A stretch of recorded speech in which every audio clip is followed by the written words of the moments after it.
कुछ ही देर में supreme court में इस तमाम अर्जियों पर समाअत भी शुरू हो जाएगी। बहुत शुक्रिया खुर्रम, आपसे आगे भी राब्ता कायम करते रहेंगे। इमारत शरिया बिहार में वहीं मौलाना वली रहमानी ने बिहार की सभी सियासी जमातों के नुमाइंदों की मीटिंग तलब की है और शहरियत कानून, NPR और NRC पर सियासी पार्टियों से अपना मौक़िफ़ वाज़े करने को कहा है। मौलाना वली रहमानी सियासी पार्टियों के नुमाइंदगान से मीटिंग के बाद मीडिया से खिताब भी करेंगे। हमारे नुमाइंदे महफूज आलम पटना से इस खबर पर मजीद अपडेट के साथ जुड़ रहे हैं। महफूज आलम, कौन कौन सी बड़ी पार्टियों को मदऊ किया गया है इस मीटिंग में शिरकत करने के लिए, और साथ ही साथ ये भी बताइएगा कि इस मीटिंग की शुरुआत कितने बजे से होने वाली है?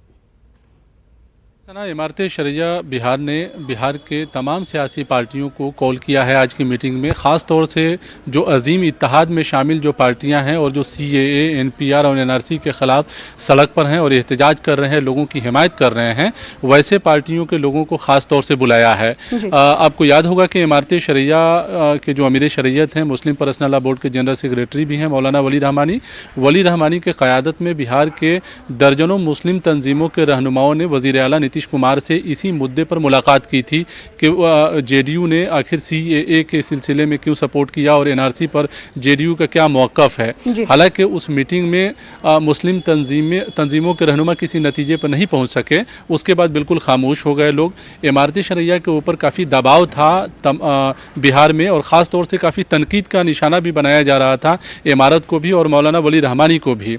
अब जाकर वली रहमानी ने आज के दिन मीटिंग करने का फैसला किया है और तमाम सियासी पार्टियों के लोग इसमें शामिल होंगे। जो जानकारी है उस हिसाब से इमारत ये कह रहा है कि उन सियासी पार्टियों का मौक़िफ़ जानने की कोशिश की जाएगी, चूँकि वो खुद भी बिहार में जहाँ जहाँ एहतजाज हो रहा है, आपको मालूम है बिहार में दर्जनों जगहों पर ख़वातीन का एहतजाज बहुत ज़बरदस्त तरीके से हो रहा है और वहाँ पर लोग शिरकत कर रहे हैं, सियासी पार्टियों के लोग शिरकत कर रहे हैं, समाजी कारकुन शिरकत कर रहे हैं। तो इमारत इस नतीजे पर पहुँचेगी कि कौन सियासी पार्टी का क्या मौक़िफ़ है और इस सिलसिले में आगे क्या कर सकता है। तो एक तरह से कहें हिकमत अमली भी आज बनाई जाएगी, एक मंसूबा भी बनाया जाएगा, लाहे अमल भी मरतब किया जाएगा कि इस लड़ाई को, इस जद्दोजहद को, इस तहरीक को कहाँ तक पहुँचाना है और किस तरह से ले जाना है। तो मौलाना क्या लगता है महफूज आलम कि आज जिस तरह से मीटिंग बुलाई गई है और आपने जिस तरीके से कहा कि हिकमत अमली भी मुरतब की जा सकती है, क्या लगता है इमारत शरिया बिहार सियासी पार्टियों का सहारा लेकर इस मुहिम को आगे बढ़ाएगी या फिर उनसे मदद हासिल करेगी? देखिए, इस सवाल का जवाब ऐसे दिया जा सकता है कि बिहार में असेंबली इंतखाब है और इंतखाबात के मौके पर तमाम सियासी पार्टियों की नज़र इमारत पर रहती है और लोग जाते हैं इमारत में मुलाकात करने के लिए। तो ये भी एक प्रेशर है। अब समझना काफ़ी ये होगा कि इमारत शरिया का इसमें क्या इक़दामात होता है, क्या कदम होता है। चूँकि माजी में जो इनका तजर्बा रहा है लोगों का, इमारत तहरीक शुरू तो करती है लेकिन उसका खातिर खा कोई नतीजा नहीं निकल पाता है। यही वजह है कि बिहार में जिन लोगों ने भी CAA, NPR, NRC के ख़िलाफ़ एहतजाज जो लोग भी कर रहे हैं, चूँकि पटना, दरभंगा, गया, किशनगंज, अररिया, पूर्णिया, ख़ास तौर से इन ज़िलों में बहुत ज़बरदस्त तरीके से एहतजाज हो रहा है। वहाँ लोग बगैर कायद के एहतजाज कर रहे हैं और वो किसी को देख भी नहीं रहे हैं। न उनका मुतालबा किसी मुस्लिम तंजीम से है और न मुतालबा किसी सियासी पार्टी से है कि वो आवें और हिमायत करें। हिमायत करने का कोई मामला नहीं है, वो खुद जो है क़यादत कर रहे हैं, ख़वातीन जो है खुद मोर्चा संभाली हैं।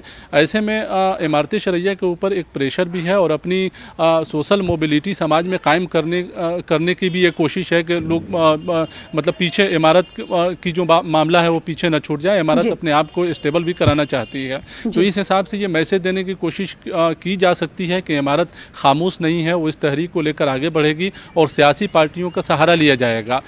एक बात और है कि इस तहरीक को गाँव तक, देही इलाकों तक पहुँचाने की भी कोशिश की जा रही है, जिसमें इमारत ने ये वाज़े किया है कि सियासी पार्टी जो इस तहरीक की हिमायत करेंगे उनके कारकुन भी इस एहतजाज में शिरकत करें बड़ी तादाद में, और वो तमाम मज़ाहिब के लोग हों कि कोई एक तबके के लोग ना हों। ज़ाहिर है सियासी पार्टियों में तमाम तरह के लोग होते हैं और सब जो है जो खिलाफ अगर कर रहे हैं, जो हिमायत कर रहे हैं एहतजाज की, तो हिमायत जो है वो तस्वीरों में भी साफ़ तौर पर दिखना चाहिए। उसका सबूत भी वो लोग दें कि गाँव और देही इलाकों में उनके कारकुन भी एहतजाज कर रहे हैं। इसमें किसी ख़ास कम्युनिटी के लोग ही सिर्फ शामिल ना हों बल्कि तमाम तरह के लोग हों। तो ये तस्वीर तस्वीर भी दिखाने की कोशिश है, ताकि एक नई तस्वीर जो है पूरे मुल्क में सामने आ सके कि इस जो तहरीक चल रही है इस शहरियत जाहिर सी बात है। तो एक तरफ हिमायत शरिया बिहार मीटिंग कर रहा है सीए कानून को लेकर, वहीं सुप्रीम कोर्ट में भी आज सुनवाई होने वाली है। अब देखना ये होगा कि सुप्रीम कोर्ट क्या कुछ मुदाखलत करते हुए मरकज को कहता है। वहीं हिमायत शरिया बिहार तमाम सियासी नुमाइंदों से मीटिंग करने के बाद क्या कुछ लाया अमल मुरतब करती है, हिकमत अमली मुरतब करती है। उसके बाद प्रेस कॉन्फ्रेंस पर भी मौलाना वली रहमानी की हमारी नजर रहेगी। इस हवाले से मजीद अपडेट फराहम करने के लिए बेहद शुक्रिया।